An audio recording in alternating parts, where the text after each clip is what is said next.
Good afternoon, ladies and gentlemen, and those who fall into neither category. Tonight, I will be your host. My name is Geraldine Blackwell, and in case you missed the label on the podcast you're listening to, this is Star Trek Reliant. Star Trek Reliant. If you want to drop us a message, send it to StarTrekReliant at StarbaseUGC.com. Remember, Starbase UGC. That's where you find Star Trek Reliant. And with me tonight are our lovely players. Starting in a reverse order tonight, we're going to start with the new person. Go ahead and introduce yourself. You'll be playing a new character on tonight. Hi, I'm Sammy, although everybody calls me Sal because in joke. And I hear that there's a rad new email people can send things to that goes by Reliant at StarbaseUGC.com. Oh, also I play a character named Daniel. All right.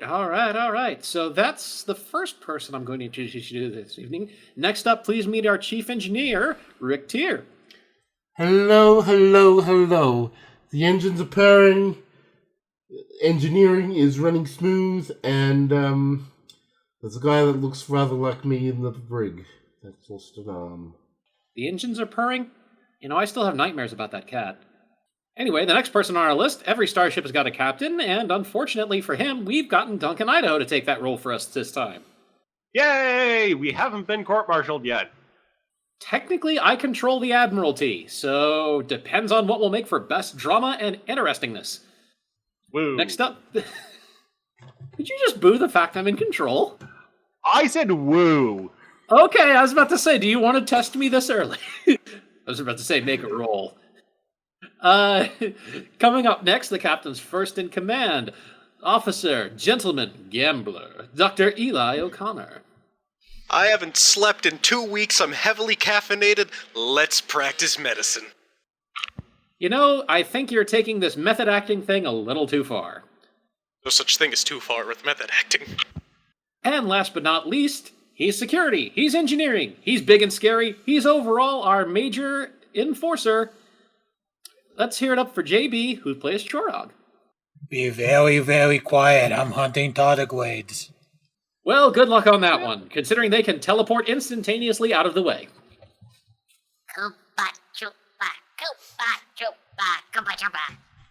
And as we've just been reminded, they can hunt you. You wascally tardigrade.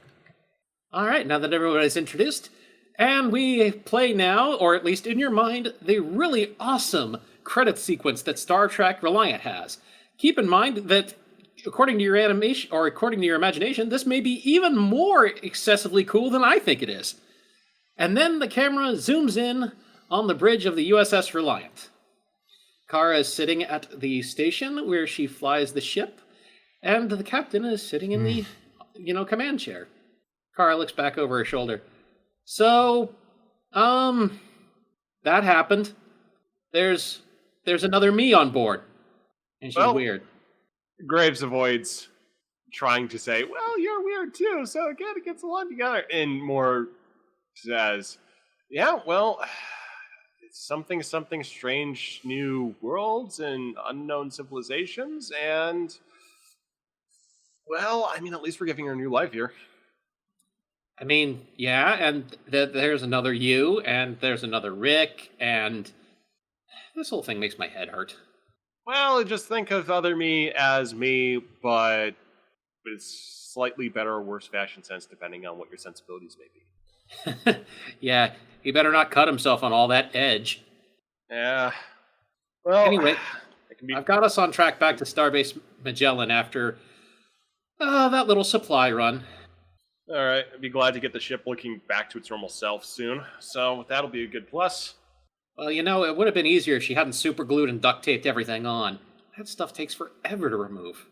Well, fortunately, we can pass that on over to the engineering crews. They're hopefully going to be able to have a better job of taking that stuff off than we can with a spackle and a tardigrade in the hull. Cut to Lieutenant Tardigrade trying to chip away at one of the hulls, the bits of packed with jet metal that's been glued onto the ship. A panel flings off into space, and he goes, "Yay!" and continues trying to chip away at the augmentations to the Reliant. Did we... There's a thump that echoes through the ship. A second later, the control panel for the cloaking device goes offline. I think somebody removed something they shouldn't have. Should we scan for recovery or just keep going? Yeah, let's just keep going. Let's be honest.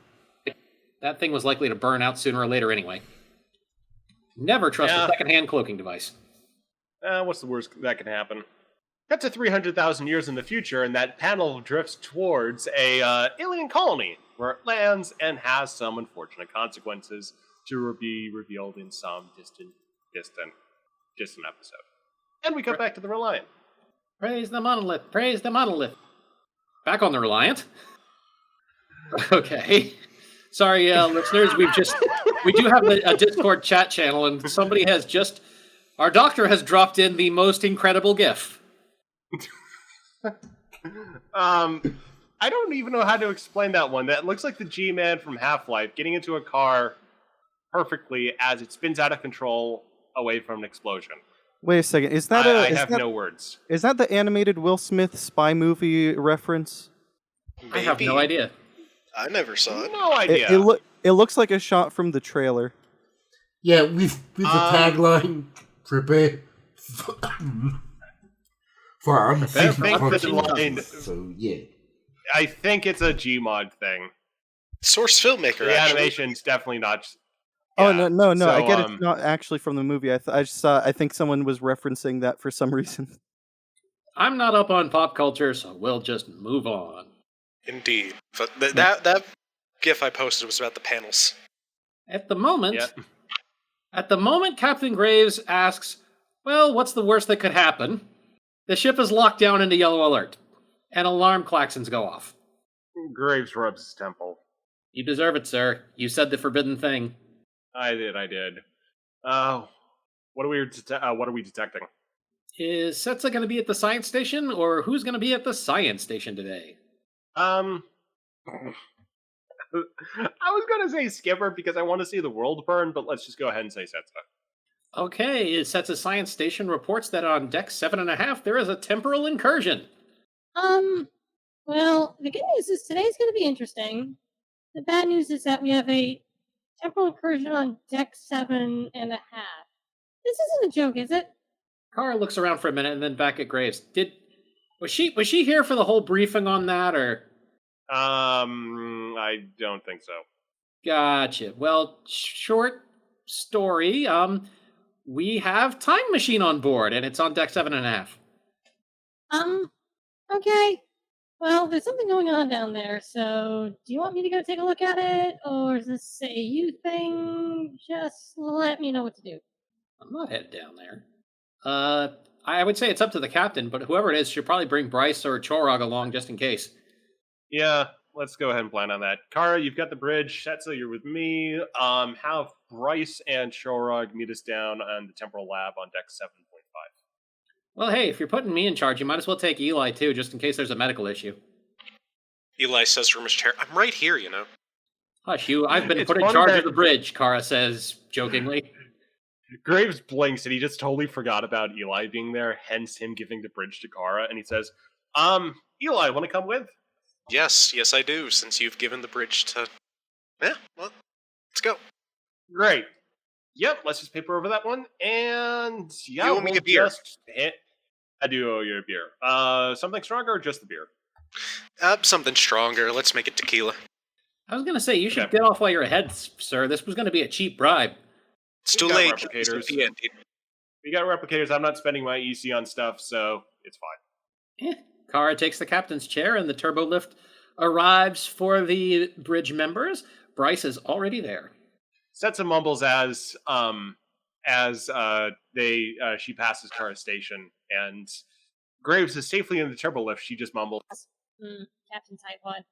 and proceeds into the turbo lift. So, the next thing that's going to happen is we're going to have to go down a couple levels and pick up Chorog from wherever he is. Where is Chorog on the ship today? Camera pans into Chorog's quarters. It is very dimly lit. Just some red lighting and some candles. Chorog has set up a strange little memorial in his quarters.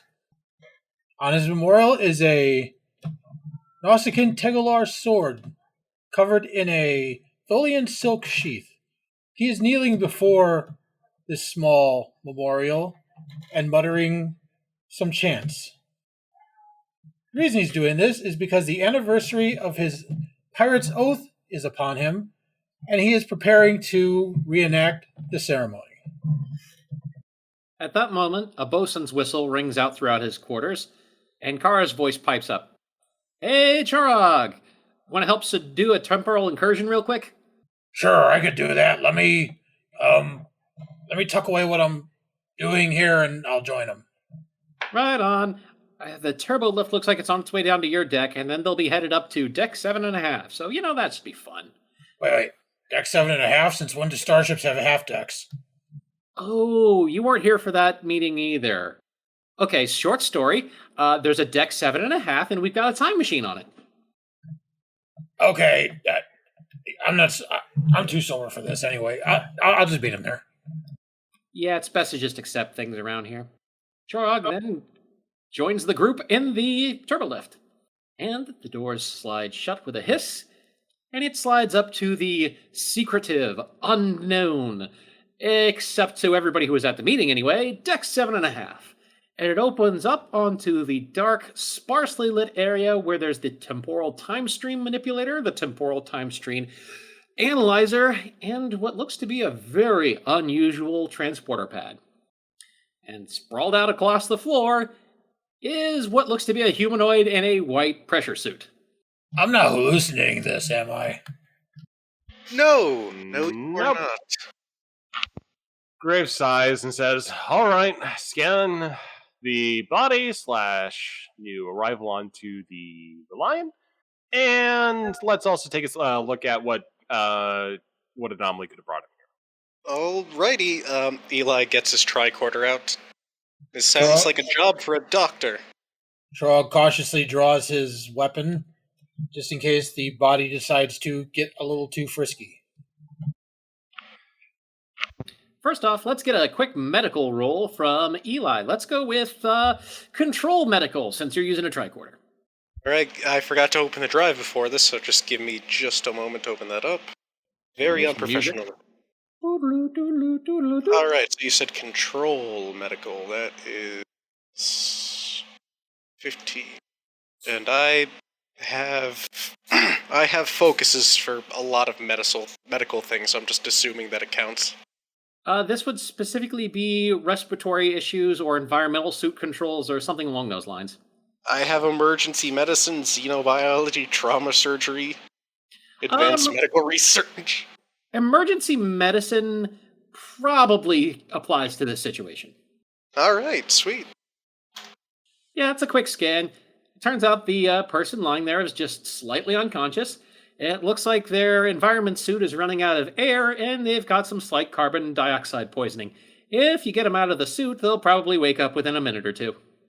Captain, he's alive. Well, for right now, let's get that helmet off.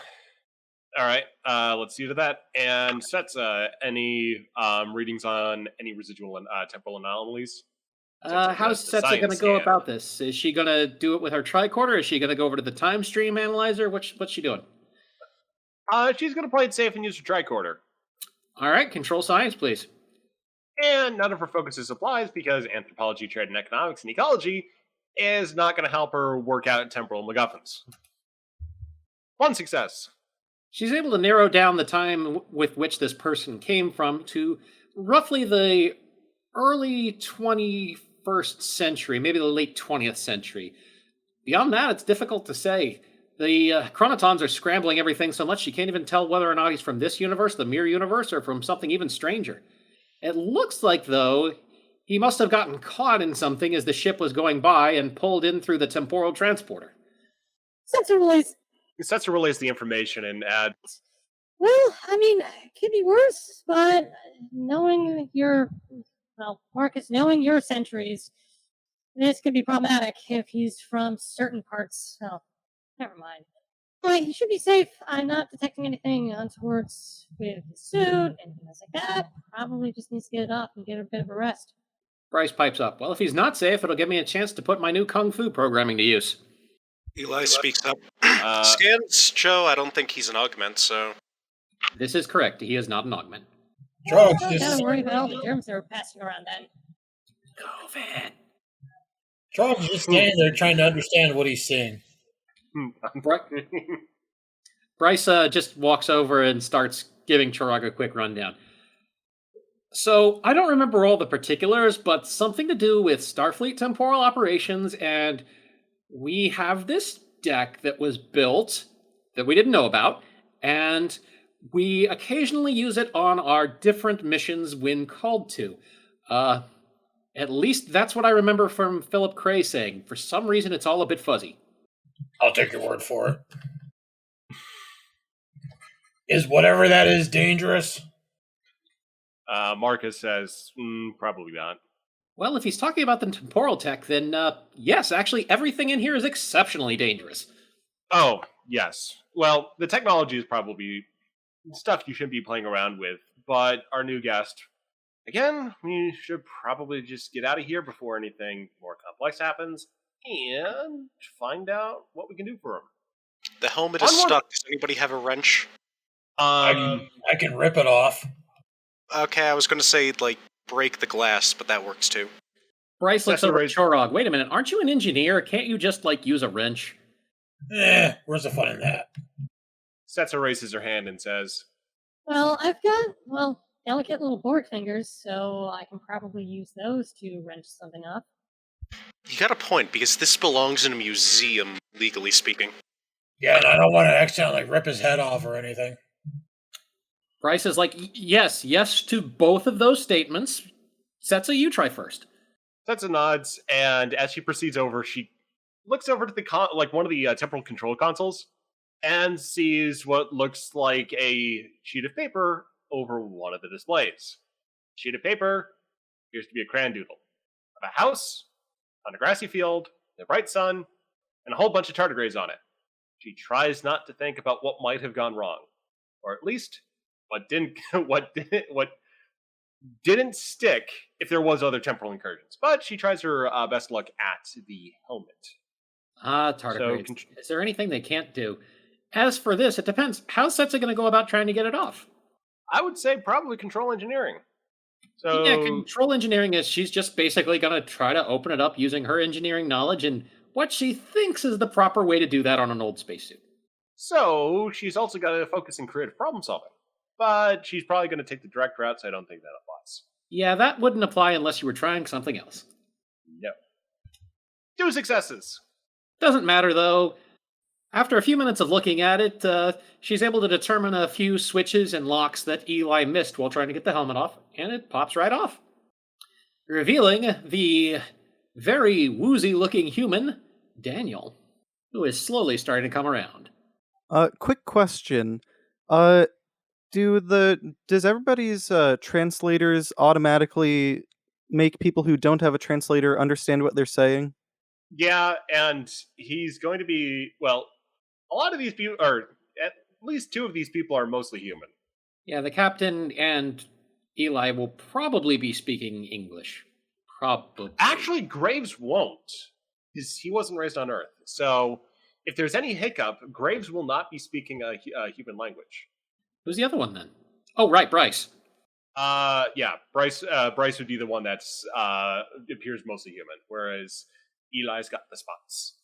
Okay, yeah, I just thought I'd ask, because if suddenly waking up surrounded by people speaking strange languages that I'd never heard before could be, I don't know. Yeah, the ship's universal translator, it's not like, it's something that's just sort of omnipresent in Star Trek. So you don't have to worry about it kicking in, kicking off. They've been in these situations before, so it's just something that's there. Although for your reference, this is the first person he sees standing over him. I would also like to point out that waking up surrounded by strange people I don't recognize babbling at me is just a usual Saturday morning. So I guess Daniel starts to come around. They have a horrible headache. They still have their eyes closed, but they're kind of moving their head a bit, and they just hear a bunch of people talking over them. and eventually they just kind of like crack their eyes open to look around the room from still lying on the floor. Where am I? He's coming to. Salve! That's Latin. Latin's a dead language, you don't speak that. Wait, wait. Who are you? And at that point, Daniel notices Kara, and just kind of like their eyes go wide and they try to shuffle away a bit with the panicked look. Kara's not there. Did you mean Setsa? Oh, sorry. Setsa, sorry. Setsa just waves and gets her chariot. Hello there! Welcome to the USS Reliant. You're in space now. Bryce looks at the spacesuit, then over at Kara. I think he was in space before. Well, maybe not. But he's in space now. We're on a spaceship. Is there a more specific procedure for this, or do we just start, just give him a general introduction? Well, first I'm pretty sure physical and some vaccinations would be good, so we don't kill him with, future diseases. Also, from behind them, they hear a knock at the door before it opens. In comes Checkers, shouting, "Welcome to the world of tomorrow!" Because I need to shoehorn that in. You would say that. Bryce sighs and escorts Checkers out, leaving Chorog to be the security personnel. Follow me, I'll take you to sickbay. I guess I try to stand up. I don't know how possible that is right now, though. Well, you have a character sheet, so let's just go ahead and go with a fitness command. I try to stand up, and just I just kind of my knees kind of give out, and I collapse back onto the floor. Alright, he's not going to be able to walk on his own. Yeah, we better help him. Or we could use the transporter. We have a medical transporter. Transporter's good. Meanwhile, Daniel's still just kind of muttering a little under his breath about something about strange talking kangaroos. I would like to point out, Daniel, that you just arrived here after a massive explosion, being thrown through a strange world of indefinable color and sound for who knows how long, and now a blue light falls over you and you feel strange and you're starting to fade away again. This just ain't my day. A remarkably calm reaction, but you next find yourself lying on a bed in what appears to be some futuristic hospital, or perhaps a hotel room. It's hard to tell. Yeah, right now he's still in shock about everything that just happened. Over wanders a small, almost pig-faced man who looks over at him. Who the hell are you? Daniel? He's our visitor, Ged. Who Ged are looks you? over as everyone comes in. Oh, right. I'm Nurse Ged. Nice to meet you, I guess. Man, your blood oxygen concentration is all out of whack. Give me a second here. He moves over to the wall, and there's a machine there that seems to create out of nothing what looks to be an injector, but not quite. He comes over and presses it against Daniel's neck and presses the button, and Daniel immediately starts to feel about as normal as you can get in this situation. He's just still taking everything in, like strange creatures, a strange alien ship. Someone said something about the land of tomorrow, and then at that point he kind of gets a weird look on his face, and is Checkers still in? Is Checkers here right now? He was escorted out, but he can go to the sick bay. They didn't say no. I guess I just Only look because Bryce didn't know where he was going. I guess I just look to someone and ask, "Wait, World of Tomorrow?" Okay, what year is it for you? I almost say cue the audience laugh track, as it takes Daniel a while to answer this. I think it was the 50s. The 2050s. No, that would have been before the space program. If you're thinking at least Gemini program, that would have been the 1960s. Unless you're talking about 2050s. Okay, which 50s? You're gonna have to be a lot more specific. There's been a lot of those. Okay, so my birthday was then, and then 2052. All right. Wait, and he kind of looks back and forth before leaning in towards Eli. Am I in the future? You're taking a lot better than other people usually do. Yeah. Yeah, you are, buddy. I'm just listen. I'll probably wake up screaming later, but I think I'm just Adrenaline's really, a hell of a drug. I'm just really leaning on my shock right now to not freak out. Well, Ged walks over. Listen up. If you don't wake up screaming now, we can fix that. We've got an excellent psychologist. He's really good at making people wake up screaming. Or I could just read them some Nausicaan poetry. That'll make anyone scream. Nausicaans have poetry? Yes, you'd be surprised. Alright, I'm gonna need some information for the system. What is your name? My name is Daniel. Ged waits for a minute and then looks over. You got a surname, Daniel? Oh yeah, sir. Wells. Daniel Wells from 2052. Do you need a middle name or? Middle name might help narrow it down, but I don't think there's going to be many Daniels in 2052 that were flung into space. Well, there is a good news. The name he just gave matches what's written on the suit. That is very beneficial. A bosun's whistle is heard throughout the medical cabin, followed by Kara's voice. Hey, so, I saw the transporter signal. How are things down there? Can we cancel Yellow Alert, or what? Yes, we can... actually, Captain, this is for you, I'm sorry.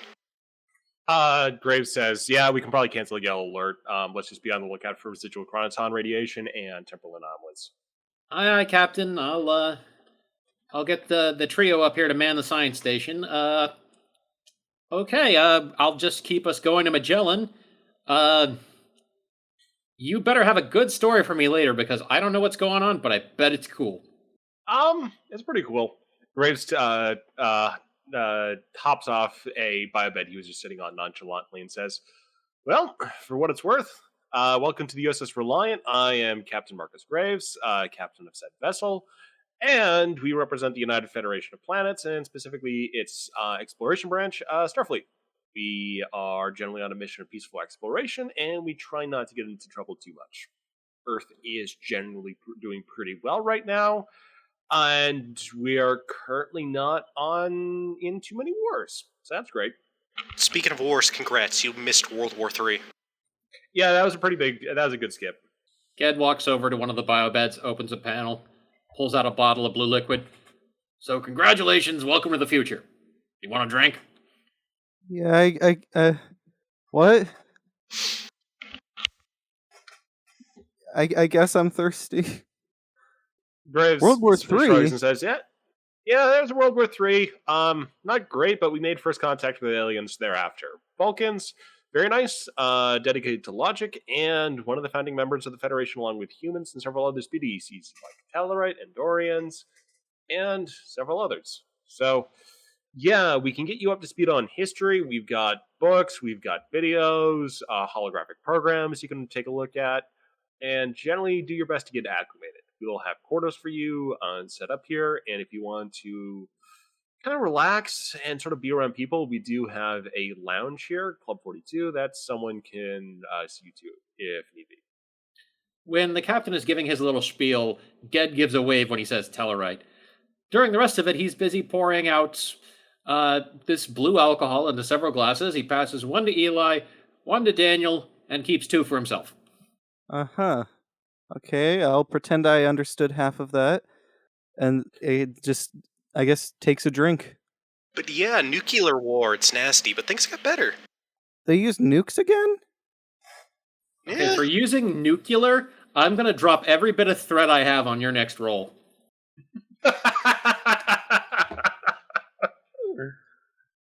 You have offended God. How did I do that? Nuclear. It's pronounced nuclear.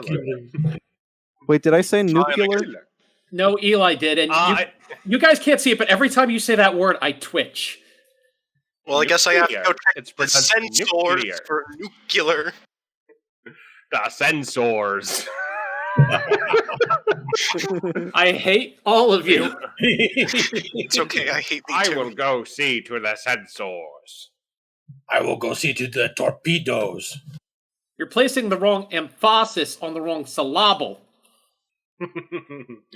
So Graves says, all right, well, yeah, if we are good to go, then I think I'll see to the bridge. Setsa just sort of shrugs and says, Oh, the shift's over. I'll just go to Club 42 and hang out there. Graves nods, says, all right, see you later. Setsa shrugs, and Graves sighs and heads out. So should we assign Daniel here a chaperone to get acquainted with the ship? Not it. Um, I can show him around, but I have a personal thing I have to see to first. Checkers Graves interested. looks around. Graves looks to Checkers. Hey, Checkers, you busy? He's wearing a chef's hat and an apron. No? Great. We can use someone to help orient new guest here to the USS Reliant as well as to the 25th century. I have a feeling you might be good at these kinds of situations, so if you could just help Daniel here get acclimated, be much appreciated. All right, but I have to get back to my pizza soon. All right. Great. So he turns to Daniel and says, your chaperone is busy making pizza? Do No, he you can join wanna me. just I need hang an assistant chef. Okay, you want to go make pizza? Sure, that sounds normal. Ged What- hoses up the liquor supply underneath the bed. Well, first things first, you'll probably want to get out of that spacesuit. Won't be much fun lugging that heavy thing around in here. Daniel just kind of like gives like an absent-minded nod and then just looks back down at the drink that he just tried and asks, "What is this?" Romulan whiskey. It's got quite a kick to it. Nice little burn, if I say so myself. Ah, cool. And they just kind of set it down to the side, still mostly full. Chorog turns to Daniels before he leaves and said, if you think that's good, I got something that'll really knock your socks off. Oh no, that's fine. So pizza, right? And he tries to stand up again and grab his helmet. You shouldn't have any problem standing up now. Ged has put you full of the feel-good drugs. But he's right, that spacesuit is heavy. Also, when your back is turned, Ged grabs the drink that Daniel set down and tosses back the rest of it. Eli says, I was going to get that. There's my bottle. I got Graves it. is going to make a surreptitious attempt to grab a bottle from Get Supply. That's going to be a sneak roll. Let's see. I'd say fitness security. You got to be dexterous and you got to know what you're doing.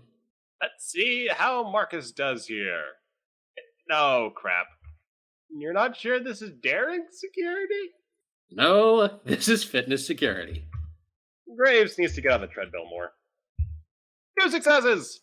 Regardless of what you thought would happen, Graves is able to quickly sneak out a bottle when Ged isn't looking and is busy downing the other drink. Ged turns back around and looks in there. Hey, I'm missing a bottle.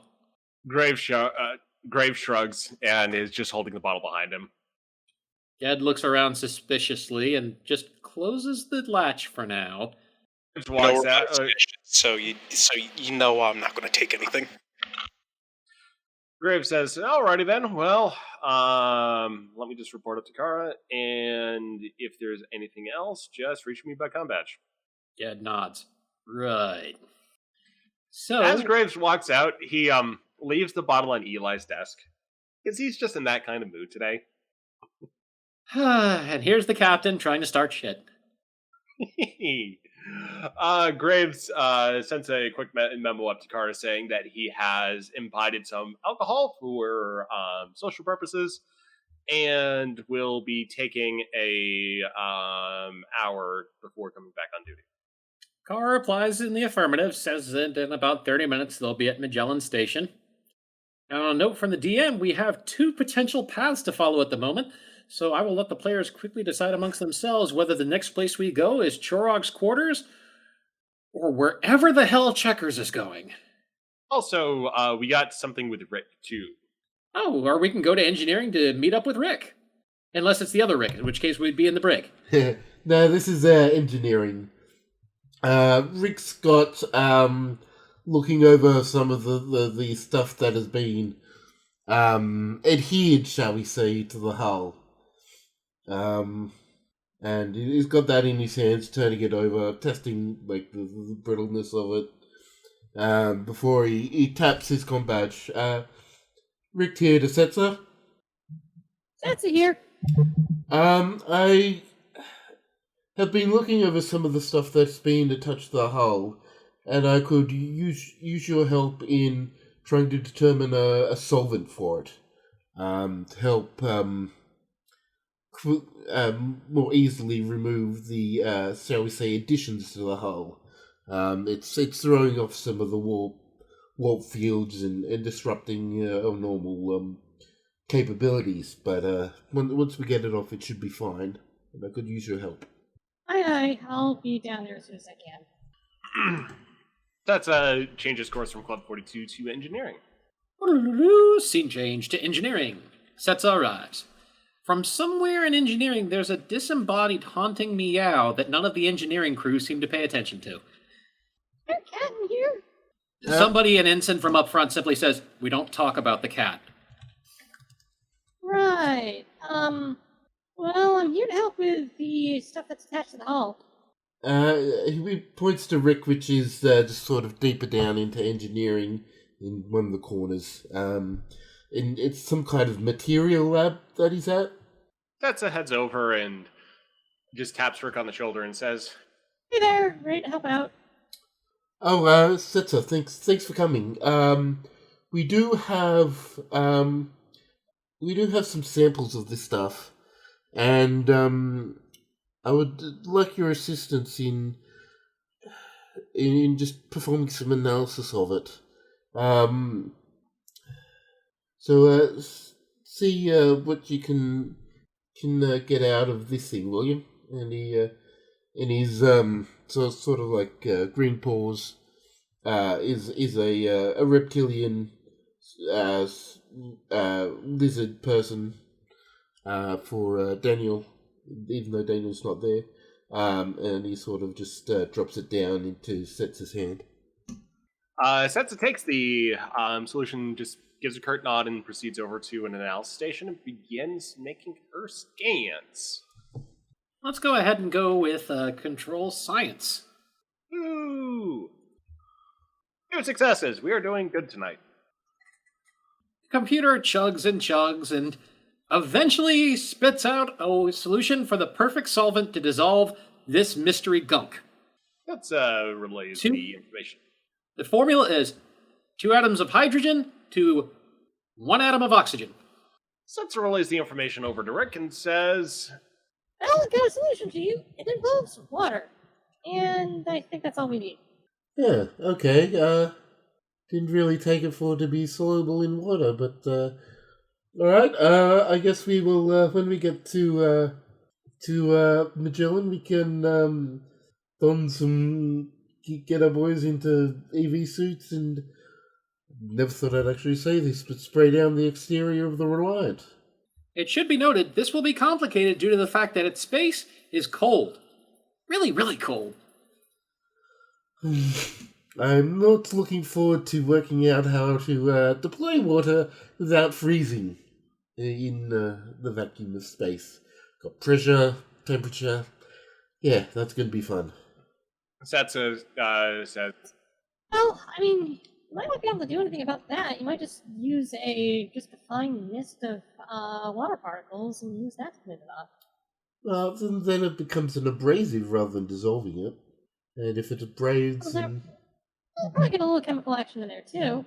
And Reliant could do with a general, clean. Be good. We're going to the ship wash, yeah. I've got some ideas. That's it. I think I could make up something that's insulated and yet effective in deploying the water and actually trying to scrub this stuff out. As a just general question, I'm not sure about surfing chips. How water rated is the Reliant? Like, could we go to atmosphere and land in the ocean for a bit? Just, out around and let the parts fall off? That would most definitely be intergalactic littering. And theoretically, it's not about the water because if the hull could be penetrated by water, then we'd be dealing with a lot of air and temperature issues as well. But if we can, it's more with the lift and structure to get out of a strong gravity well, such as a planet. Gotcha. Well, I'm sure we can work out something with the Ryuthans. I'm thinking something with scrubbing brushes, an insulated hose, probably some normal detergent as well, just to get rid of everything else that's on the soap. Well, another possibility could be to create an envelope around the Reliant and just pressurize it and just with just enough to keep water liquid. There is also that. The question is, with the temperature, how I'll need to do some maths, but we've got some figuring out to do. Bubble and healer. This needs lots of sheeting. Alright, so Rick T will try and work out where the best way to deploy the water. Some sort of machine, some sort of energy field controlling and compressing the water, or something else. We've got a lot of ship to cover and a lot of In this time case, to do. I believe that would be a reason engineering role, because you're going to be working on this, trying to figure it out in, mind before actually deploying it. Yeah. And unfortunately, since you're not working right now with the rest of the engineering team, you don't get the automatic success you normally would. No. Alright, so this is reason 12 and 5, so 17. None of my 2 successes. You remember that Starbase Magellan has a dry dock. Oh, yes, if they can close up the space, we can control the environment of it. That'll be much easier to worry about water with just spray hose and in a controlled environment. Okay. By the end of the episode, everyone's going to be in swimsuits. I guarantee it, folks. Alright, so Rick T does the comm badge again. Captain, to Rick T the captain. Kara answers, Acting Captain Kara. Oh, okay, yeah. Well, see if we can make our way to the dry dock on Magellan. We're gonna have to try and use the dry dock to control the environment, so we can actually spray this stuff off the ship. Righto, I'll let Engineer Gas know as soon as we're there. They should have no problem with it. We're one of the few ships assigned out to this area, so... Yep, we just need to set our replicators to continually pump out some water. There's a pause. So to get this stuff off, we're giving the ship a bath. Essentially, yes. I mean, you can think of it as a old Earth car wash if you really wanted to.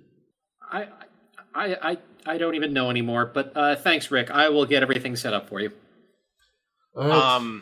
At this point, Lieutenant Tardigrade, who's on the bridge, just growls and says, No bath. and he scuttles off. Kara just shouts after him, John, it's for the ship, not you. Oh, wait, I still have the button on. Bye, Rick. Alright, that's it for now. This leaves us 2 possible places to go next. We can follow up with Chorog, or we can follow up with Daniel. Place your votes now, ladies and gentlemen. I will calculate them shortly. We got the call-in number for the listeners, right? We'll have it Tuesday. Right. Well, next the camera zooms in on Chorog, who's back in his quarters after having been somewhat disturbed during, well, what must be a rare peaceful moment for a Nausicaan like Chorog. Chorog is back in his quarters. He is back kneeling in front of the small shrine he has erected. He is looking over the Tegalar sword covered with the Tholian silk cover. He is chanting to himself, staring at the blade. He finally picks up the blade, removes the Tholian silk cover, and begins to look over the blade, sharpens it briefly, and puts it down on a pile of a uniform that he's not worn in a while. His initiate uniform. Seconds later, Chorog has put on his initiate uniform and has secured the Tegalar to his belt. Uniform's a little snug, but not all that. Not too tight that he can't wear it. Chorog walks over to one of his computer terminals, types in a quick message to Kara, the captain, Eli, and Checkers, and pushes the send button. He then leaves his quarters, carrying his Tegalar sword with him, goes to the holodeck.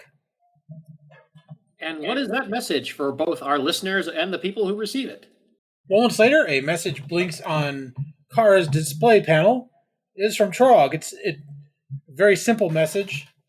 All it says is, please honor me with your presence. The holodeck at 2100 hours. There is something I would like you to take part of. Kara looks it over, nods, looks up, turning her head, nearly upside down to look behind her and look at the current weapons officer, a Zindi reptilian. So, how'd you like to be captain for a while? Larissa just nods and says, I'm game. Okay, I gotta go do a thing. The captain's gonna be back in an hour anyway. And Eli is somewhere, so, there's plenty of people to talk to if we got an emergency, but I don't think you're gonna have an emergency. Well, we can only hope. Larissa leaps over the arch behind the captain's chair or from the tactical station to the captain's chair and just springs right into the captain's chair if it's unoccupied. Kara nods and walks off to the turbo lift to head down to the holodeck. A moment later, Larissa snaps her fingers like, oh, right, helm. And she calls Lieutenant Moon to come take the helm. He arrives a few minutes later, groggy, with a cup of coffee. This isn't my normal shift, man. Graves receives the message as well and proceeds over to the holodeck, while Setsa just kind of hangs out in Club 42. While Chorog is waiting for everyone to arrive, he activates program Chorog Plundar 1. After a few moments, the holodeck indicates that the program is now loaded and running. Chorog walks in to a very, very dimly lit room.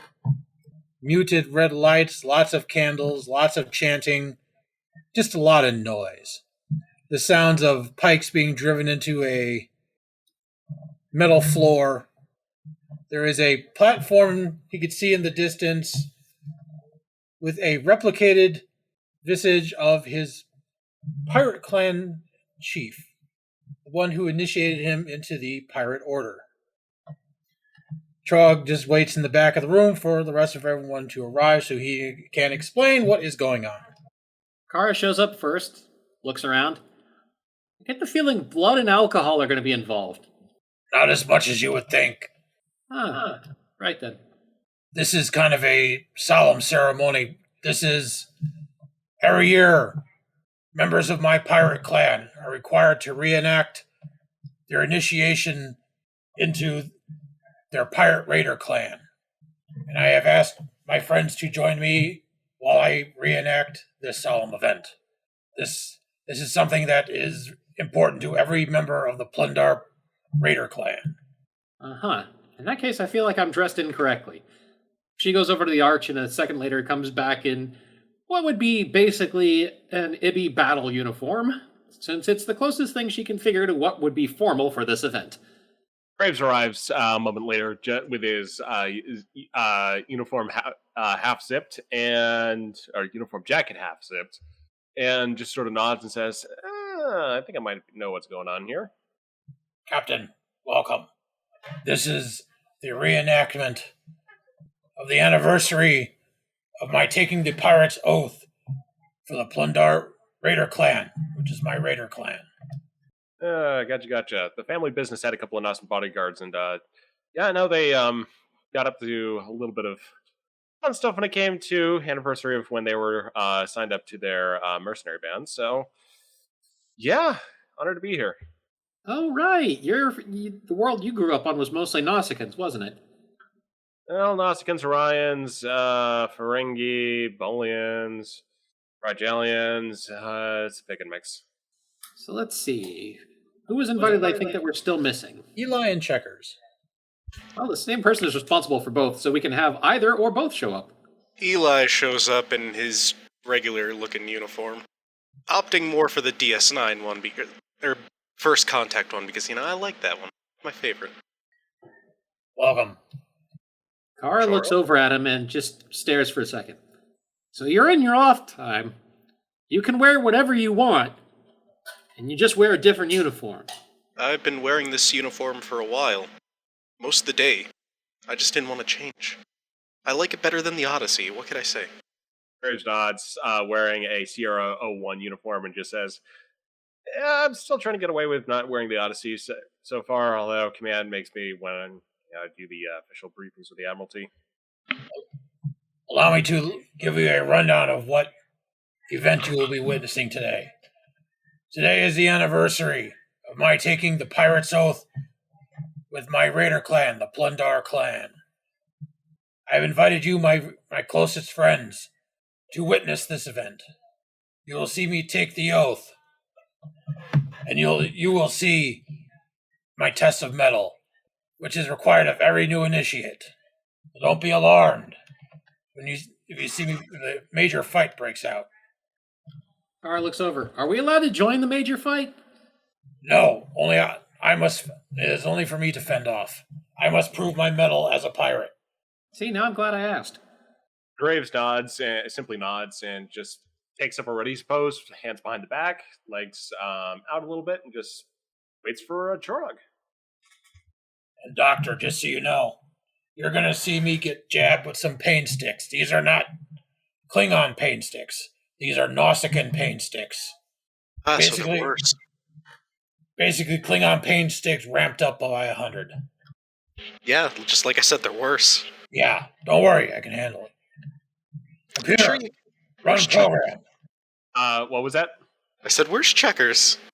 Checkers, Graves pipes up and says, oh yeah, he's making pizza with Daniel, the Daniel? time traveler. Oh. I feel like you should tell me about that when we get done with this. Oh, yeah, we'll talk. So the program initiates. If you get, No, go ahead. I was gonna say, if you guys want Checkers to be there too, we could just walk in eating pizza. I had a scene planned. Yeah, so we'll get to that right after this. Okay, never mind Checkers then. is just absent for now. All right. Chorog initiates the program. The scene begins to play. There is loud chanting, loud shouting, the sound of metal pikes slamming against the floor. Chants of Kateth Katen, Dingo Plundar, over and over again. Basically translated, Hail, Hail, Clan Plundar. Trog takes a step forward and is greeted by bright lights in his face. A large, booming voice echoes from the front of the chamber. Who presents himself to this council? It is I, the pirate Chorog. I seek the oath. Prove yourself worthy, then. Approach. Trog starts walking forward. There are 5 sets of guards on each side of the path that he walks, each of them carrying a Nausicaan pain stick. Klingon pain stick times 100. Trog walks up to the first group. They jab him in the ribs. He lets out a loud yell. Before you go on, let's go ahead and get some rolls on this just to see. I'm not going to do anything horrible. You're definitely going to make it through the gauntlet. Well, let's see if you have anything horrible to deal with afterwards. So, how about a fitness security roll? This should be pretty easy for you. Give me 1 second here. Let me find my character sheet here. Remember, on Star Trek Reliant, we are only the most professional of professional Star Trek adventure players. And of course, it's not freaking loading. I got you. Fitness security would be a 15 for you. Thank you. My thing's being just stupid tonight. Oh, it's a little tickle. You're fine. Trog moans a little bit. Yeah, it hurt. But he's a Nausicaan pirate. He can take it. He walks forward, takes the second one, shrugs it off. Proceeds to third, fourth, and fifth, each jabbing a little longer. This did not faze him. He's been through worse. He approaches the bench where his supreme clan leader sits. You have survived the gauntlet. You have proven your mettle. Declare your loyalty to this clan and to this life. I, Chorog, am Clan Plundar. I am pirate. I will not break the oath. I swear loyalty to this clan, to its members, to this life. Should I break this oath, I accept the consequence of death. Hail, Clan Plundar! Hail, Nausicaa! Hail this life! Kara leans over slightly and whispers to the captain, I'm glad Starfleet doesn't make me do something like this every year. The clan leader stands up from his seated position. Present your Tegolar, the symbol of your life. Trog unsheaths his Tegolar and raises it above his head. With this blade, I take the life of my enemies and the enemies of this clan.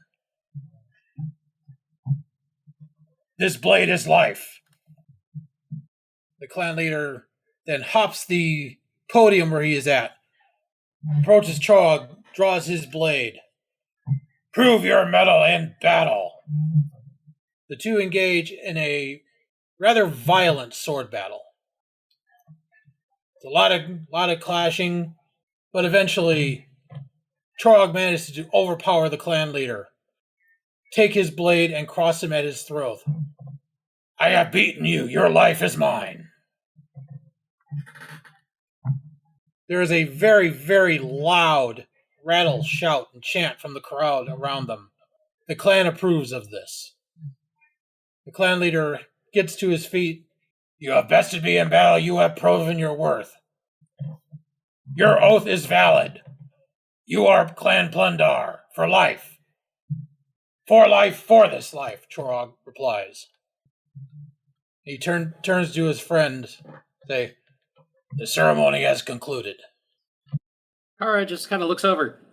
Man, somebody jabbed me with those sticks and I deck them. But I guess you're not allowed to do that. No. Graves nods and says, duly noted, Lieutenant, and again, thanks for inviting us, Drog. Thank you for being witness to this event. It means a lot to me. Kara nods and then leans over to the captain. Hey, do you suppose the chief is holding back a little? Wouldn't he have to lose that fight to everybody who comes through? Or what if he wins? Actually, you know what? I'm just going to go ask Chorg about this later. My friends, would you care to join me, Club 42, for a round of drinks? Graves You had me at drinks. Graves perks up a little and says, yeah, actually, Club 42 is where I was planning on heading to next anyway, so that works out pretty well. I can For everyone. I can do one drink, but I have to get back to history research on our new friend to find out if he has any living family or anything like that. Good man. You've got it fairly well narrowed down. Somebody who disappeared in space named Daniel Wells at a rough time period. There can't be that many. An exact time period. 2052. Well, there you go. Like I said, there can't be that many. Then. The group gets together and starts to head out, and the camera pans around the ship. And I'm going to let Eli take this because I've got no idea where the hell I should be zooming in. Quick note here. Do we want to take our mid-session break right now before we get started, or do that after? Probably a good time to take a break. Yeah. All right, everybody, take 5. Smoke if you got 'em. Also, did you see the message I sent you, Car? I did. I'll get to that during the break. Okay. I thought I had a third picture. Welcome back to Star Trek Reliant. I am a person. Anyway. Debatable. You know what? Fair. Fair. Okay, I won't drop the threat on you now. That was payback for the nuclear. Nuclear. It's pronounced nuclear.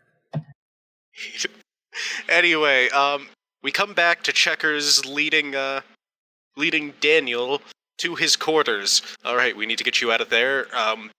No time for replicators. I don't want to be pizza to burn. So pick an outfit. Now, pick an outfit. He shows the selection to Sal, which is in game time chat. For our audience, I will simply point out that Checkers has very odd fashion sense, leaning towards cyberpunk, mech warrior, and I don't even know. That's all medical mech warrior. patient, perhaps. Literally all of his mech warrior. Quick question: Does the mullet come with the second option? Yes, it's a wig. Okay, I go with the second option. I should also point out for the listeners that the long brown mullet in the second picture, along with the leather jacket and, jean shirt and these other things, Daniel is blonde and has a beard. So now he's got a brown mullet and a blonde beard. So do I, but... For the listeners, the first picture listed looks like space-age long underwear. That is the best possible description you could give. That's way better than what I could have given. And the third one doesn't look too different from what I was already wearing. Doesn't have glass. Also, it plugs into your brain. Ooh. Looks like MODOK before his accident. Yeah, I was going to say, that's who I was thinking of. Looks like MODOK. Anyway, once the mullet and jean jacket / leather jacket combination has been picked, Checkers leads Daniel to the tubes. Alright, we're climbing through here. Are we supposed to be in here? It's okay, I live here, sometimes. I mean, alright. And he just follows Checkers into the tubes. They go through the Jeffries tubes. Eventually, they start hearing, crap. Who did That's Amore? I'm pretty sure that was Dean Martin, right? Yeah, Dean Martin. Alright, they start hearing Dean Martin playing. Just, when the moon hits your eye like a big pizza pie. I hate this. Anyway, yes, they crawl through the tubes. Daniel notices... It's good to know people. Go on. So Daniel just offhandedly comments, well, it's good to know this is still a popular song. As they walk through the tubes, he'll notice they're like wall scones with burning candles on it. At some point, they pass a beehive. Yeah, they pass a couple beehives before they come to a large junction in the tubes where they can stand. Run from the bees. They're evil. Not evil. Honestly, he's too preoccupied in knowing that there's open flames lining what he thinks are basically like air ducts in a oxygen rich environment in space. That's all atmosphere. It's fine. Pizza oven, tip of the iceberg. But yes, they come to a large open junction. Stand here. Checkers immediately stands, and soon as Daniel stands, he sees second Checkers. Mr. Wells slowly gets the feeling that these two might be a little weirder than usual, even for here. Into one of the walls, they hollowed out the actual metal components and have installed a brick oven pizza.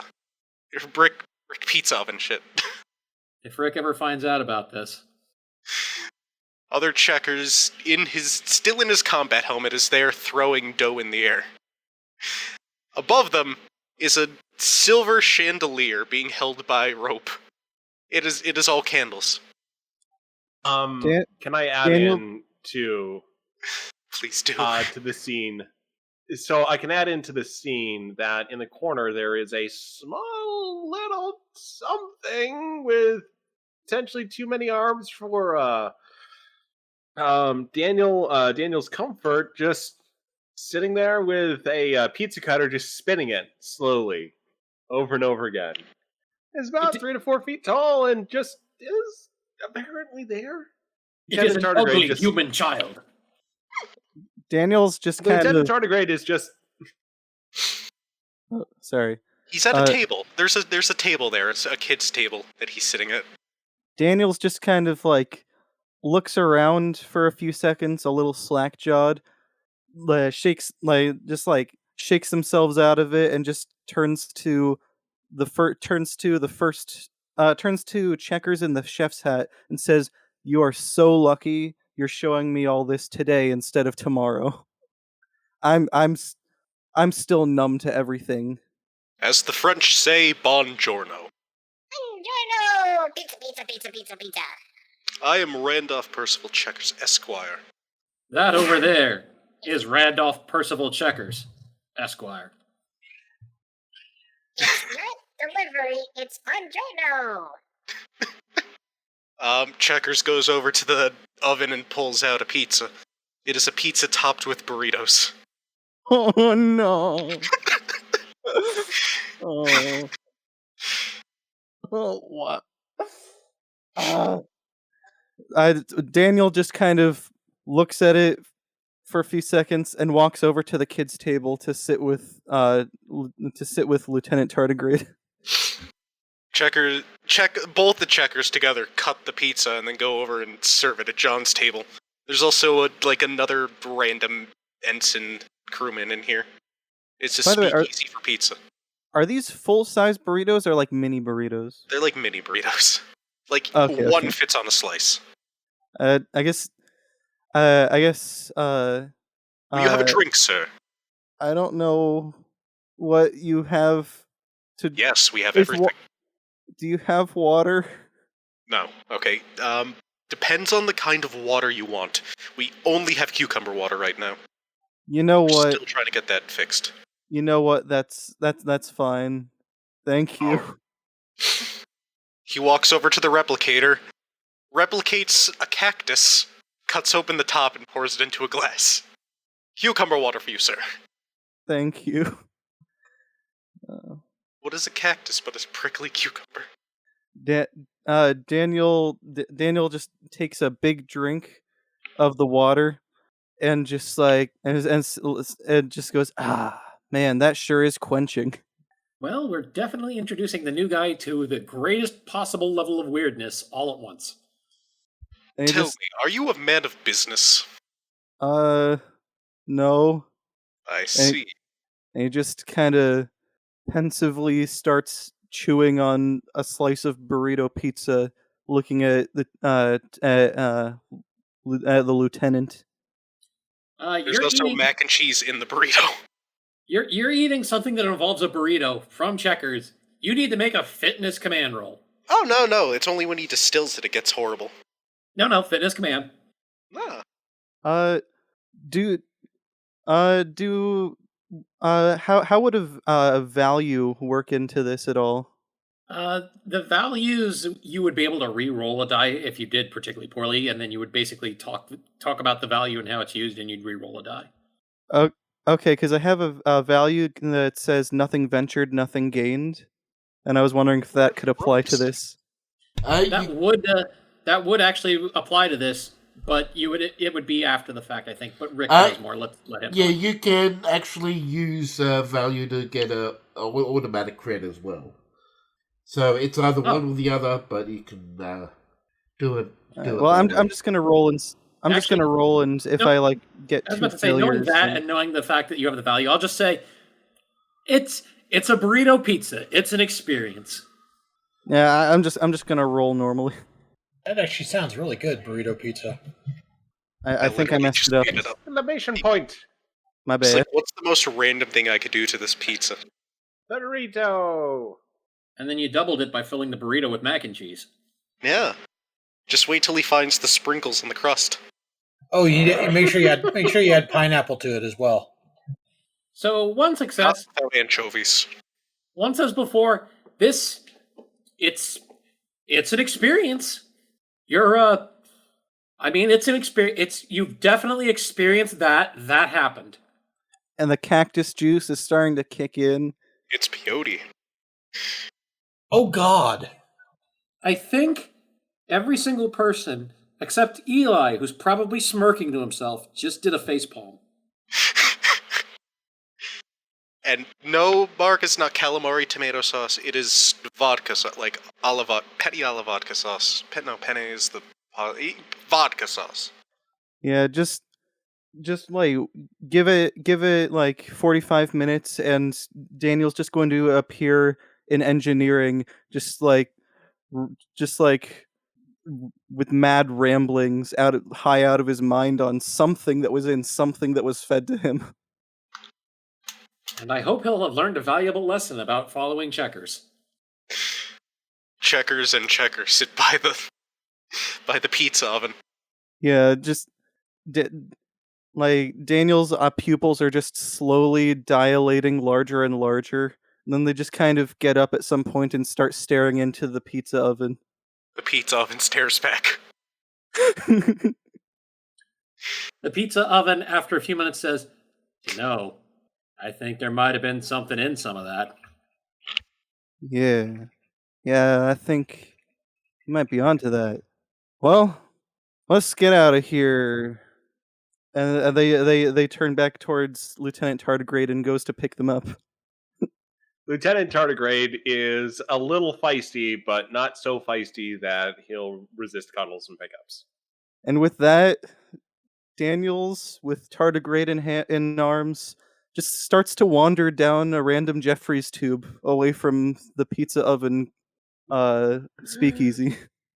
He finds Oh, no. What he's I've got something better than he finds the casino. He finds the hives. Well, he already found those. Yeah. Okay. So at this moment, the camera cuts up to the bridge, where this is just slightly later, but Kara's up on the bridge, and she's sitting in the captain's chair with her forehead in her hand, holding down the communication button, saying, "You lost him." You lost the time-traveling person who just showed up on the ship. You lost him. A wizard is never late. Nor is he early. Nor is he lost. He arrives precisely where he's needed. He's Time Man. He will show up. He's a wizard.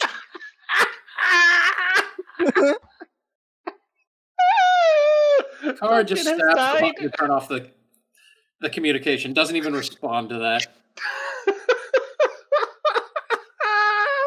Kara rubs her temples, realizing that with all the fun and power of being captain comes all the headache. Good God. Oh, God. She looks over at the science station. I'm going to be busy taking us into dry dock. Jess, Aronine, go find Daniel. Search for someone who... You know what? Just search for anomalous mental activity, and I'm sure you'll find him. The trio of Rio fans look amongst each other, confused, and then just slightly nod and walk off to the turbo lift. Now the questions become, where does Mr. Wells wander? Please have him wander into Trog's quarters. Now, what if I wander into the holodeck with Chirag's program still running? Oh no.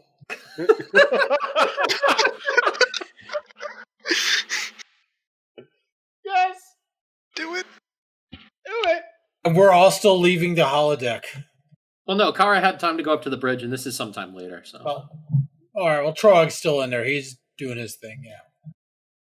from somewhere in the crowd, He's drinking with his hollow buddies. from somewhere in the crowd, stumbles out a man wearing a combination leather jean jacket with a long mullet, carrying a tardigrade. What the hell? You! Several Nausicaan hollow pirates notice this guy and charge him. Let's go ahead and get a daring security roll. If Daniel succeeds, I'm totally going to call this drunken master kind of style. Keep in mind, he's also got Daring security. Who's he got? Lieutenant Tardigrade? Which other tardigrades does he have? He's got Lieutenant Tardigrade. Oh God. Yeah, so the tardigrade that has spent the last 6 months on a Klingon bird of prey, and you guys haven't seen what he's been getting up to, so he's going to join in the fray here. Oh, what can go wrong? question is So- not what could go wrong. The question is what won't go wrong. Okay, this is the best thing ever. Hey. So, a group of Nausicaans charge at Daniel, who kind of staggers around and swerves on his feet. He trips one, he hangs onto one to get his balance and ends up throwing him across the holodeck. And the other, when he comes close, gets headbutted by Daniel as he staggers forward. I will let Marcus figure out the complication for John, because I don't know. I don't have anything, but I'm sure he does. So John just issues out a blood cry, although if to him it Just sounds like. "Ah!"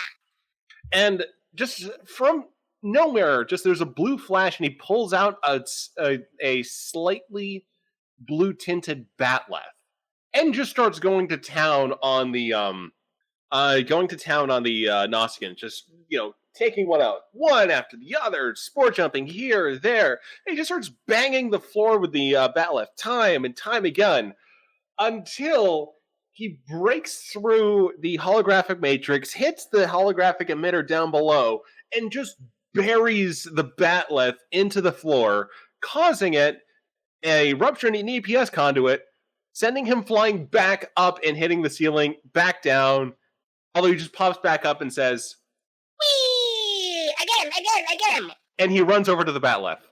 I should also point out that this has shorted out the holodeck. So, Daniel, all the people who charged at you have disappeared. The crowd has disappeared.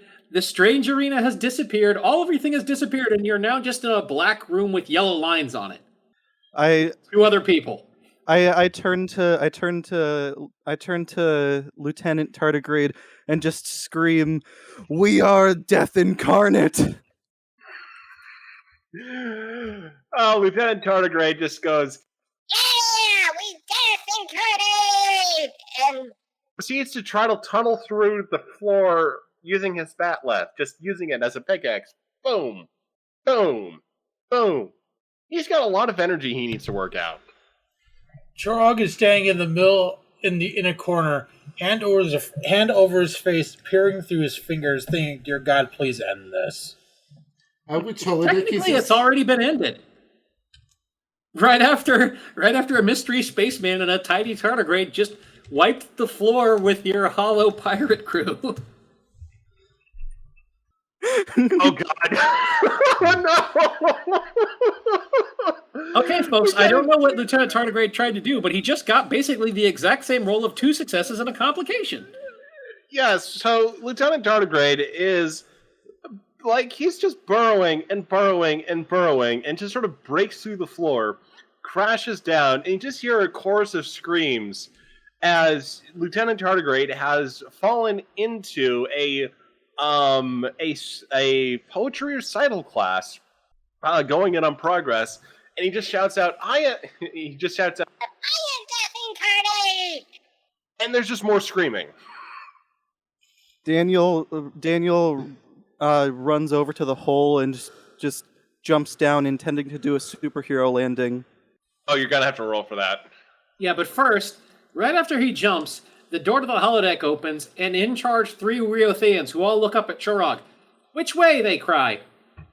Chorog, without pointing a word, just points in the direction of the smoking hole in the floor. They run over and jump in the hole. Now let's see about Daniel's landing. This, I'm just going to go ahead and say, daring security again. It worked last time. Do you have any threat to spend? I do, so let's go ahead and spend some threat and make it an 17 critical rate. Spend 3 threat. For the record, Chorog opens his uniform, finds the small bottle of venom he had, drops it and pulls out a much larger bottle and just chugs it. Wait, so do I do... It's gonna be your target range, then a 1, then your 17. Because the 1 is still your critical range. So what holodeck number is this? Whatever one is going to be This funniest. was holodeck 1, now it's a smoking wreck. Yeah, I was about to say, it's above a poetry class, whatever it was. But we'll say it's holodeck 1. Just for if we need to identify it in some other way. Anyway, Daniel's jumps through the hole, lands face first on the floor, and then stands up, having apparently felt nothing. I mean, close enough. Close enough. It's the iconic landing position of a very popular superhero from comics that was published in around 2047. You guys wouldn't know about it right now. Oh, right, I'm sorry. You said you wanted to do the superhero landing pose. That happens instead. Okay, no. Yeah, no. Either one is fine. Whatever you want to happen. Well, no, you already said. So he lands in a superhero action pose, Okay. and then tumbling right after him come 3 rats who are about 3 feet tall, who land in a perfect triangle around him and all strike a pose as well. John, God, Lieutenant Tardigrade claps. Daniels just straightens up and gives a little bow to Lieutenant Tardigrade and the surrounding poets. There is light, scattered applause with confusion. Come, my friend. Oh, sorry. The little rats tug on Wells's, pant legs. You need to come with us. Another one squeaks, you're on some sort of mental enhancing substance. The last one sighs, not mental enhancing. Definitely not mental enhancing. Look, you need to go to sickbay. Yes, of course. Come, my friends, to Valhalla awaits. The last rat, who was the well-spoken one, just kind of thinks for a minute and goes, yeah, Valhalla, look, we'll point the way. You here, I'll show you. And I guess not Daniels. I guess Daniel just follows 3 rats and a tardigrade towards the medical bay again. Cut back up to the bridge. Ara punches down on the communication button. Chorog, what is it? I found our drunken time traveler and Lieutenant Tardigrade. They just wrecked my ceremony along with Holodeck 1. I'll be at the club trying to forget this ever happened. I'm sorry, but with John, these things happen. The drunken time traveler was more of a Klingon than most Klingons I know. Kara just nods, says thank you, and releases the communication and rubs her temples again as the camera cuts down to Medbay, where there are 3 Riotheans and a tardigrade gently shooing in a strangely dressed time traveler into Eli's doctor's office while he's busy trying to research. Hello. What's God? his problem?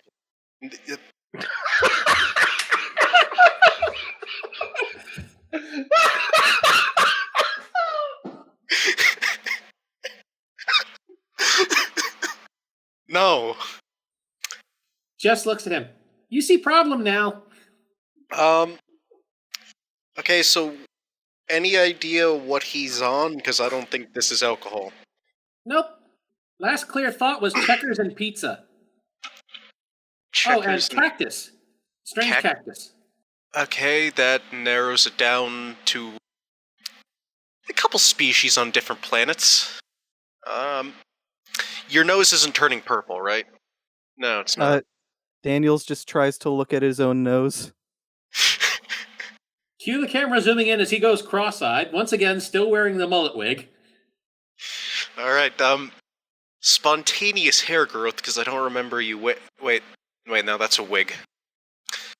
Well, let's get you on something to help you out. He gets up and gives a scan. What a marvelous idea! I'll be right back. And he tries to find the cabinet that Ged kept put the drink back into. Ged at this point is wisely standing in front of it, although as soon as Daniel walked in, he clicked a button on a stopwatch. Let's just sit down. It's gonna be a fun little adventure. The rats all look up at Daniel. God says you gotta lie down. Please don't call me that. Oh well, if they insist. And Daniel just kind of reluctantly sulks back over to a bed. Neen just looks over at Eli and just whispers, "Run with it. It's working." Can we use a different term at least? Different name? Like that. Anyway, as soon as he sits on the bed, computer activate level 1 force field. All of a sudden, Daniel, you feel like you're trapped in a mime's delusion. I just try to sit up immediately. Can sit up. Oh, okay. It's around the bed. It's not like Oh, okay, in a okay. bubble. I wasn't sure if it was like I wasn't sure if yeah. Okay, never mind. Okay, yeah, okay. After seeing the force field come up, Daniel's not Dan. Dang it, you got me saying Daniel's now. Daniel sits up and has a slight moment of clarity, being incredibly interested in the technology that goes into that in that when that goes into creating a hard light projection. All right, don't worry. I'm going to get you a suitable anti-intoxicant. Just sit down, calm down for a minute, and don't lick the force field. Ged looks over at Eli. So that was about 40 minutes? That's about what I expected. I don't know. I was expecting 15. Good point. He was with Checkers. Yeah, that's why I was expecting 15. So, I don't think it's a burrito juice. I heard something about a cactus. Its nose isn't turning purple. It's an old Earth species cactus called peyote. Most likely. Could be a couple of other things, but that's what seems most likely with Checkers. Peyote? Oh, I remember that from the academy. Oh, that Same. stuff was great. I was arguing with the bed for days. I had my peyote adventure in Norfolk. It was not fun. Eli feels like he knows just a little bit more about Ged than he would have liked at this moment. Anyway, he goes over to the replicator, gets a anti-intoxicant hypo. You see, any last predictions? Anything else you see before I, take the fun away? A flash appears in Wells's head. Do not trust the geometric shape. Do not trust the guardian of the void. Nothing that concerns you, O high and mighty one.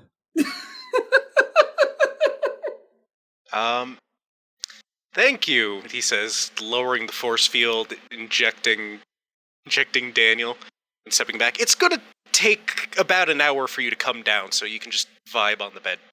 I think I've got the right thing for this. Where is it? Oh, right here. Ged pulls out a very old record player and dusts off a record and sets it on there and sets it to play. And it's the first vinyl of Pink Floyd's The Wall. Oh, God. Wow. We have a lot in common, Ged, because that's what I was gonna go for. That or for some Grateful Dead. Daniel looks over to the record player and asks, "What the heck is that thing?" Yeah, I guess it's a little before your time. It's before our time, too. Like, he's closer to that than we are. Ged shrugs. Well, I do believe that that's all I had for today. Next week is going to start off very interesting, but let's see if anybody has any last scenes. Yeah, Torg and I have got some stuff down in Club 42 we've been waiting on. Right on. In that case, the camera cuts down to Club 42. Trog kind of just saunders in, utterly crestfallen, watching some drunken idiot destroy his ceremony. Trog just plops down at the bar and just starts headbutting the bar. Skipper scuttles up next on the bar stool next to Chorog, does her best to sort of reach up and also imitates the headbutting motion. Grimnir looks over. Hey, don't fuck up me bar. Skipper looks up and just says in a cheery little tardigrade voice, Trog stops for a moment and sees Skipper. Hey, Skipper. You wouldn't believe what just happened. Did it involve the new one? Stinky one? Tell you what, Skipper, let's get drunk. Hey! Although Grimnir knows better and just serves Skipper big chocolate milk. Oh, I actually had a funny thing. Ooh, go for it. Possibly disastrous, but funny. Grimnir brightens up. Oh, I got just the thing. I've been preparing for this. He looks over at Skipper. You're of drinking age for, oh, the hell with it. He goes over and gets out a bottle and pours something blue for Skipper into a shot glass and pours, basically a mug of venom for, Chorog. Those mycelial spores, we got some, so I tried chucking those in and trying to ferment them. Skipper downs the entire shot glass in one go. Just sort of looks up at Grimnir, keeps looking up towards the ceiling, and falls backwards off the bar stool. Dunk. Question. Grimnir leans over the bar. I think I need to work on it a little. Trog down looks the over glass. at the fallen Skipper is like, damn. Hey, Grimnir, put some purple people dropper in there too, will you? I don't want to remember this. All right, but for that you pay up front. Chora gets the purple people dropper together, which is blood wine and Romulan ale.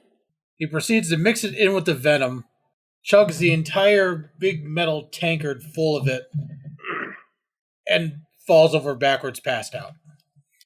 Grimnir leans over the bar. Hey, you guys are blocking space for paying customers. Trog mutters something dirty and incoherent in Nausicaan and just kind of curls up next, like rolls over next to Skipper, who's just passed out, drunk too. Also note that Setsa and Marcus are both in Club 42, but they're on opposite ends of the bar. Occasional glances, but something going on there. For a while, Grave sighs. Says, all right, Grimnir, got the karaoke set up? Hold on a minute, I gotta take care of these. He walks over around the bar, grabs Checkers and Skipper, and tosses them out. Grabs Chorog and Skipper and chucks them out the door. Then he comes back over and says, yeah, I got your thing all hooked up. All right, well, drunk enough for it. I'm going to go make an ass of myself. He gets up to the karaoke stand and says, all right, well, hope everyone's having a good day today. We're going to be in dock for a little bit at Starbase Magellan, but kind of want to make up for some stuff that I haven't done lately. Kind of let a few things out. So the next one I'm going to be donating to a very special person in my life, Setsujigoro. Sort of the music comes on. It's a little bit of a random riff at the start as Marcus is browsing through the menu. That's just sort of looks over. It starts off with, "It's been a long road getting from there to here. It's been a long time, but my time is finally near." And Grimnir looks over. I think I'm going to throw myself out. Hold on. Grimnir walks out of my way. And Marcus continues on for the full riff. And at the end of it, Setsa's just sort of like barely containing the laughter. It's just sort of muddled applause afterwards, and she just sort of shakes her head, and the two end up talking for a little while. Boy, it's Checkers' turn. Both Checkers, they're doing a duet. Oh no. Just a small town girl living in a lonely... Right now, if Kara knew what was going on, she'd be so happy that she's in the captain's chair. I think Trog's the lucky one. He's passed out drunk. And speaking of which, Eli is headed up to the bridge. Graves, in a shed-eating moment, has activated, he's tapped his comm badge and opened up a ship-wide channel. Kara immediately overrides it from the captain's command chair.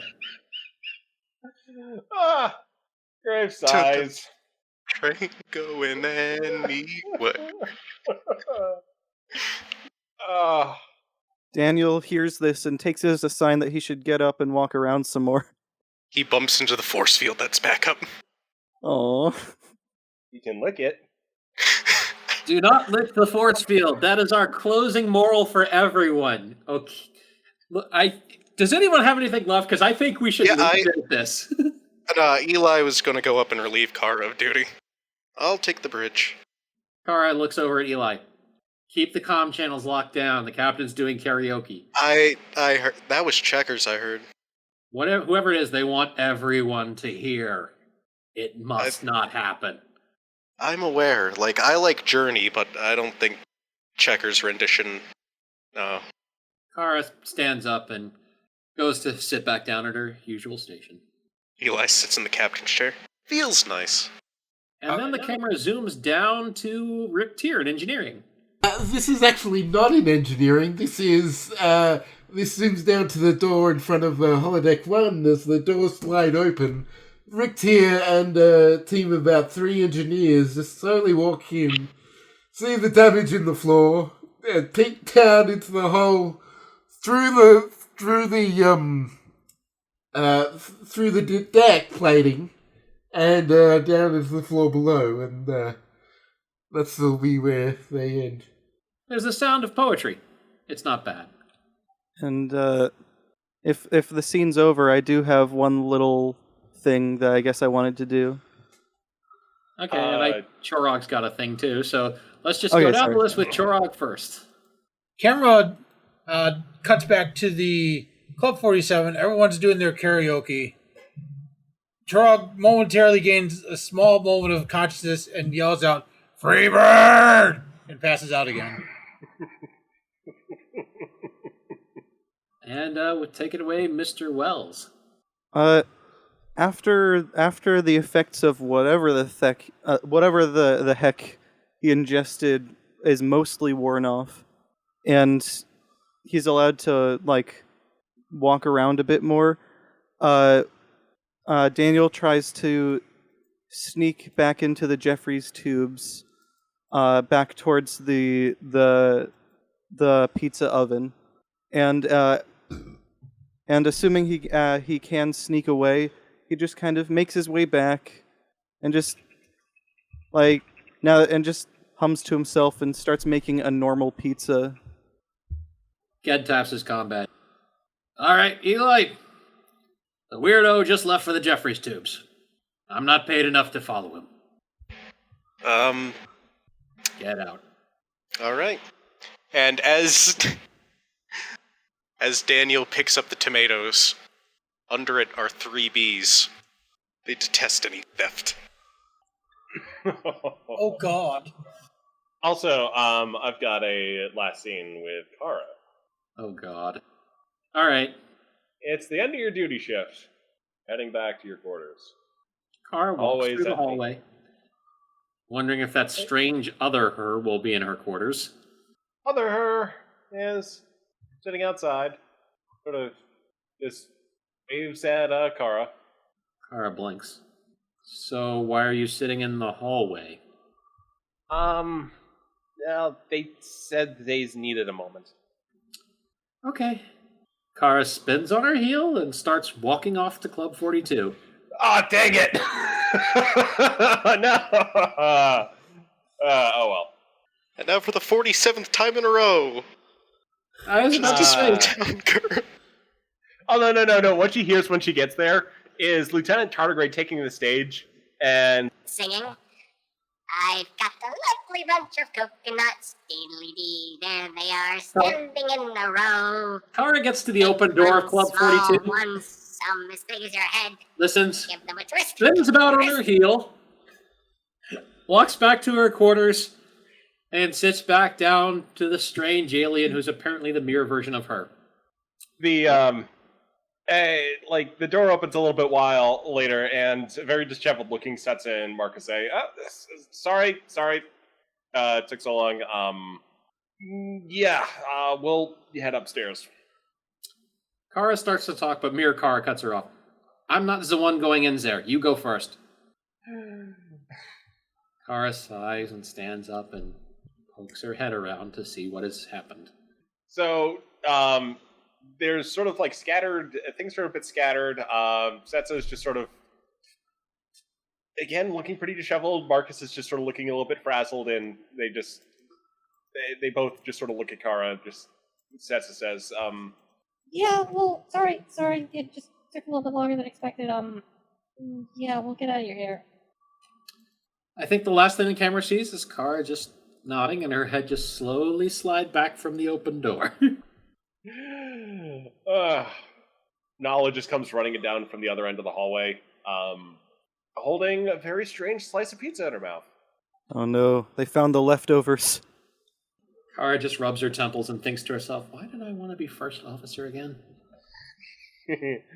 And the scene fades.